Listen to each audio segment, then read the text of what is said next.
Friends, आपके सामने जो है आज है पुरुष जनन तंत्र। पुरुष जनन तंत्र आप समझते हैं कि ये एक इम्पॉर्टेंट क्वेश्चन माना जाता है, चाहे आप क्लास 10th में हो या आप 12th में हो। तो वैसे चाहिए कि आपको पुरुष जनन तंत्र का जो आपका उसका फिगर होता है, आप उसको बना करके आप उसको अच्छी तरीके से उसका सारे अंगों का उसमें आप चित्रण करके अच्छी तरीके से उसको आप एक नोट्स बना करके समझ लीजिएगा, क्योंकि ये क्वेश्चन जो होता है बार बार आपको पेपर में मिलता है। पुरुष जनन तंत्र में हम चलते हैं, बता देंगे, बहुत लंबा वीडियो नहीं ले जाएंगे और आप भी समझ जाएंगे कि क्या क्या चीज़ें हमें इसमें लिखना होगा या क्या कैसे बनाना होगा, वो सारी चीज़ें हम बता देंगे। अभी आपके सामने फिगर भी मिलेगा, तो चलिए बताते हैं, सारी चीज़ें नोट करिए। सबसे पहले देखते हैं पुरुष जनन तंत्र जो होता है वो आपका कहाँ पर होता है, एक श्रोणि क्षेत्र होता है जिसको इंग्लिश में बोलते हैं क्या, पेल्विस रीजन। क्या बोलते हैं इसको हम, पेल्विस रीजन बोलते हैं, ठीक है।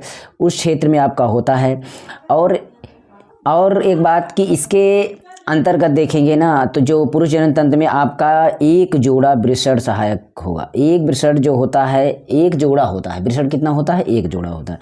इन बातों को आपको ध्यान रखिए, वृषण जो होता है एक जोड़ा होता है। यहाँ पर आप पूरा डिटेल देख सकते हैं, ठीक है। यहाँ पर आप पूरा डिटेल देखिएगा, तो हम आपको यहाँ पर चीज़ें बताने चल रहे हैं, एक एक करके देखिएगा।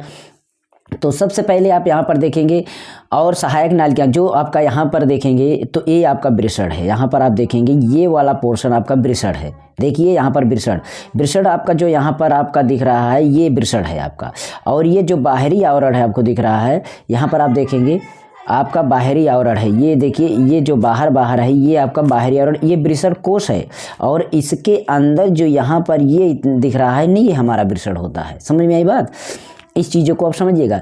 तो इस वृषण के साथ साथ एक जोड़ी ये होगा, और इसके साथ साथ आपका देखेंगे ये किसके सहायक, इसकी क्या होगी, सहायक नालिकाओं द्वारा वाहिनियाँ जो होती हैं, उसके साथ साथ एक जोड़ी ग्रंथि भी होता है। एक जोड़ी ग्रंथि होता है जो बाह्य जनन, आपका बाह्य जननेंद्रिय होता है, यानी बाह्य जनन में काम आता है आपका। ये ग्रंथियों के साथ होता है, बाह्य जननेंद्रिय शामिल भी होता है। शरीर में वृषण जो है उदर गुहा के बाहर एक थैली धान, यानी आपका एक थैली होता है, यहाँ पर आप देखेंगे में स्थित होता है, जिसे हम वृषण कोश या स्क्रोटम कहते हैं। यानी कि हम जो ये वृषण कोश आपको हमने बताया, इसको हम क्या कहते हैं, इसको हम स्क्रोटम कहते हैं इंग्लिश में।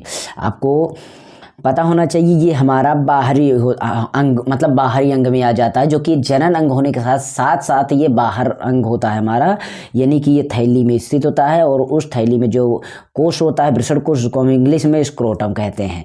तो वृषण कोश जो होता है, वृषणों के तापमान, अगर शरीर के तापमान से अगर देखेंगे तो ये आपका 2 से 2.5 सेंटीग्रेड कम करने में सहायक होता है, जो शुक्राणु जनन के लिए आवश्यक होता है। शुक्राणु जनन के लिए आपका टेम्परेचर जो है बहुत अधिक नहीं होना चाहिए, इसलिए आपका टेम्परेचर यहाँ का आपको कभी भी कोई भी डॉक्टर छोड़ करके अगर कोई आपका वैसे ही सलाह देता है कि इसको गर्म सिकाई या कुछ गर्म चीज़ें से आप इसको धुलिए या कुछ करिए, तो कभी भी कोई भी मनुष्य इसको ऐसी गलती न करे, क्योंकि इसका टेम्परेचर थोड़ा हमें लो होना चाहिए। नहीं तो क्या होंगे, जो हमारे शुक्राणु जनन होंगे वो हमारे नष्ट हो सकते हैं, उसकी क्रिया जो है वो हमारी स्टॉप हो सकती है या प्रॉब्लम आ सकती है। और वयस्कों में प्रत्येक वृषण अंडाकार होता है, जिसकी लंबाई अगर देखा जाए तो 4 से 5 सेंटीमीटर और चौड़ाई अगर देखा जाए 2 से 3 सेंटीमीटर। यानी कि इसका हमारा लंबाई 4 से 5 और चौड़ाई 2 से 3 होता है। इन बात को ध्यान रखिएगा। इसके बाद हमारा देखते हैं, तो वृषण सघन आवरण से ढका होता है। आवरण से ढका होता है, प्रत्येक वृषण में लगभग 250 कक्ष होते हैं। ये चीज़ें आपको ध्यान में रखना है। जैसे देखेंगे तो यहाँ पर आपको अब एक एक चीज़ें हम इसको साइड बाय साइड से आप देख लीजिएगा कैसे आपका आकार बना हुआ है। तो यहाँ पर देखेंगे जो ऊपर से ऐसे आ रहा है, ये हमारी मूत्रवाहिनी है। ये मूत्रवाहिनी यहाँ से आती है, ऐसे यहाँ पर होता है, यहीं पर आपका एक ग्रंथि होती है जिसको हम प्रोटेस्ट ग्रंथि बोलते हैं। यहाँ पर होता है, ये देखिए दोनों साइड है, ये प्रोटेस्ट ग्रंथि है। और इस प्रोटेस्ट ग्रंथि में आपका यहाँ पर इसके साइड से यहाँ बगल से आपका आ जाता है, यहाँ पर यही मूत्रवाहिनी आपका यहाँ से आके निकल जाता है, यहाँ से रास्ते से। और यही रास्ता हमारा शुक्राणु का भी होता है, यानी हमारे मतलब जो हमारा शुक्राणु निकलते हैं यही रास्ता होता है। बट यहीं से आपका वो चेंज होता है रास्ता जो है, यहाँ से आपका एक ही नली खुलती है, चाहे वो आपका मूत्रवाहिनी वाली नली पेशाब के लिए खुले, चाहे आपका शुक्राणु निकलने के लिए शुक्रवाहिनी नली खुले। तो यहाँ से आपको देखेंगे तो यहाँ से आपका ये जो है है आपका वृषण, वृषण के बगल यहाँ पर आपका इसके वृषण के ऊपर आप ध्यान दीजिएगा, ऐसे वृषण है तो यहाँ पर इसके ऊपर आपका ऐसे यहाँ पर आपका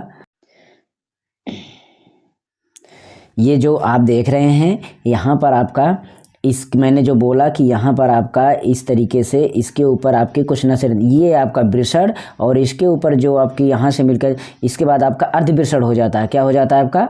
अर्धवृषण हो जाता है। ये चीज़ें आपको ध्यान रखना है। अर्धवृषण का मतलब आप समझ रहे हैं, उसको हम देखते हैं भी सारी चीज़ें आपका एपिडाइडिस वो सारी चीज़ें आपको यहाँ पर मिलेंगी। देखें यहाँ पर देखिए एक एक करके आपको मिला। जैसे देखेंगे यहाँ पर ये वाला जो पोर्शन हमारा है ये हमारा शिशिन है और शिशिन के अगले वाला जो भाग होता है शिशिन मुंड होता है। और जो इसमें यहाँ पर देखेंगे इसमें जो एक नली आई रहती है मूत्र मार्ग वाली नली होती है। और इसी शिशिन के यहाँ पर आप देखेंगे तो यहाँ से आपकी नली, यहाँ पर एक नली आ रही है देख रहे हैं, तो यहाँ से आपकी दो प्रकार की नली है। आप देखेंगे एक यहाँ पर स्खलनी वाहिनी है यहाँ पर, उसके बाद आप देखेंगे यहाँ पर आपका पीछे साइड ये मलाशय है, ये मलाशय आपका है और ये गुदा है आपका, ये क्या है? गुदा है। ठीक है, तो इस तरीके से आपको पता होना चाहिए। और एक होता है कंद्र मूत्र पथग्रंथि, यहाँ पर है आपका, और यहीं पर आपका शुक्राशय, आपका शुक्रवार को एक शुक्राशय रहता है छोटा सा जिससे आपका शुक्र निकलता है। तो ये आपका शुक्राशय आपका यहाँ पर रहता है। और इसको अगर हम साइड बाय साइड देखते हैं तो इस तरीके से है, लेकिन यहाँ पर देखेंगे आप इस तरीके से। अब देखिए एक बार इसको भी देखिए तो और चीज़ें समझ में आएगी। वृषण जो होता है यहाँ पर लगभग 250 कक्ष होते हैं जिन्हें वृषण पालिका या टेस्टिकुलर कहते हैं। प्रत्येक वृषण पालिका में के अंदर 1 से लेकर 3 अतिकुंडलित शुक्रजनक नालिकाएं होती हैं।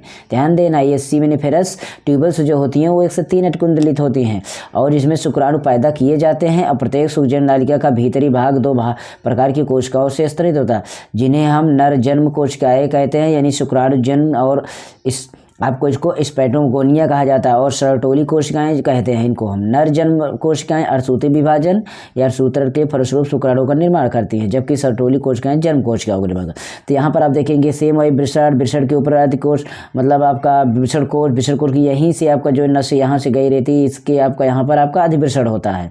क्या? अधिवृषण। तो यहाँ पर देखेंगे और इसी वृषण का आपका इसमें जालिका है, यहाँ पर वृषण जालिका और शुक्रवाहिका है, उसके बाद आपका अर्धवृषण है। यहाँ पर मैंने बोला वृषण है। तो इस तरीके से देखेंगे वृषण पालिकाएं हैं, एक वृषण के अंदर वृषण पालिकाएं, वृषण जालिका, फिर शुक्रवाहिका, फिर अधिवृषण, अधिवृषण उसके बाद शुक्रवाहिका ऐसे जाकर के यहाँ पर मिलती हैं। यहाँ पर देखेंगे दोनों साइड से ऐसे जाके और बीच में यहीं पर आपका यहाँ पर क्या होता है? शुक्राशय होता है। और इस शुक्राशय में आपके शुक्र जो हो गए मतलब शुक्राणु जो होते हैं यहाँ से बनने के बाद आपका ट्रांसफ़र होकर यहाँ शुक्राशय में रुकते हैं। मूत्र वाहिनी बाहर से आ रही थी, यहाँ पर आपका एक मूत्राशय होता है, इस मूत्राशय में आके मूत्र आपका रुकता है मूत्राशय में। इस तरीके से शुक्राणु जाके शुक्राशय में रुकते हैं, मूत्राशय में आपका रुकता है मूत्र।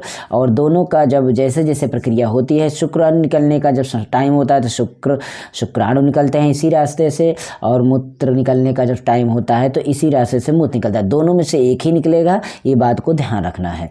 तो इस तरीके से हमारा नर जननतंत्र और मादा जननतंत्र को हम अगली वीडियो में बताएंगे। तो नर जननतंत्र आपको पूरी तरीके से यहाँ पर समझ लेना है क्या क्या चीज़ें थी। इसके बाद हमारा इसमें थोड़ा सा और जो लिखने वाली चीज़ें हैं इसको देख लेते हैं। ठीक है,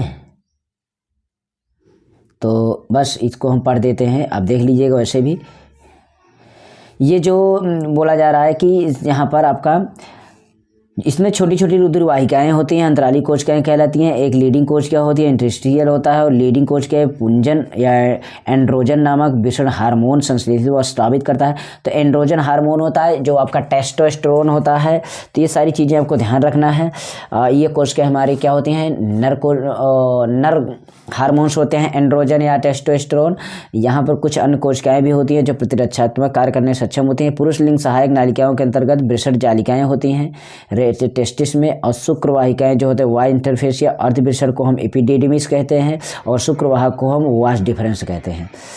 वाहिकाएं को हम वास डिफरेंसिया कहते हैं। तो इस तरीके से इनका हम नाम इंग्लिश में जान सकते हैं। तो इतनी चीज़ें आपके पास थी। तो आपको समझ में आ गया होगा कि हम नर जनन तंत्र को चित्र सहित बना करके लिख करके पूरी तरीके से उसको हम फिगर बना लेंगे। आप साइड बाई साइड आप क्लास 10th वाले आप इसको साइड बाई साइड देख सीखिएगा। ये वाला फिगर आपको सीखना है क्लास 10th वालों को, और 12th वाले भी सीख सकते हैं, ऐसी बात नहीं है। आपको ध्यान रखना है, सीधी सीधी बात आपको क्या बनाना है। यहाँ से देखेंगे एक आपका मूत्रवाहिनी आएगा, सेम ऐसे मूत्रवाहिनी आने के बाद यहाँ पर आपका मूत्राशय साइड में रहेगा, और यहाँ से आपका वृषण से आपका यहाँ पर अधिवृषण के बाद आपका यहाँ पर शुक्राशय रहेगा, और दोनों यहाँ पर ज्वाइनिंग। इसके बाद एक रास्ता बनेगा, यहाँ प्रोटेस्ट ग्रंथि रहेगी, प्रोटेस्ट ग्रंथि एक रास्ता रहेगा, दोनों का रास्ता वही रहेगा टाइम से। और पीछे आपको बना देना है आपका स्खली वाहिका यानी कि गुदा मलाशय जिसको बोलते हैं, फिर यहाँ पर गुदा। इस तरीके से पूरा फिगर आप बना करके इस चीज़ों को समझ लीजिएगा। तो ये था आपका पुरुष जनन तंत्र, और इसके बाद हम अगली वीडियो में लेकर आएंगे मादा जनन तंत्र, उसको भी आप अच्छी तरीके से देख लीजिएगा, समझ लीजिएगा। इंपॉर्टेंट क्वेश्चन में आप इसको नोट करके रख लीजिएगा, आपके पेपर में आने वाला है। ओके, चलिए मिलते हैं नेक्स्ट वीडियो में, और हमारे चैनल पर आपको बेसिक वीडियोज मिलती रहेंगी।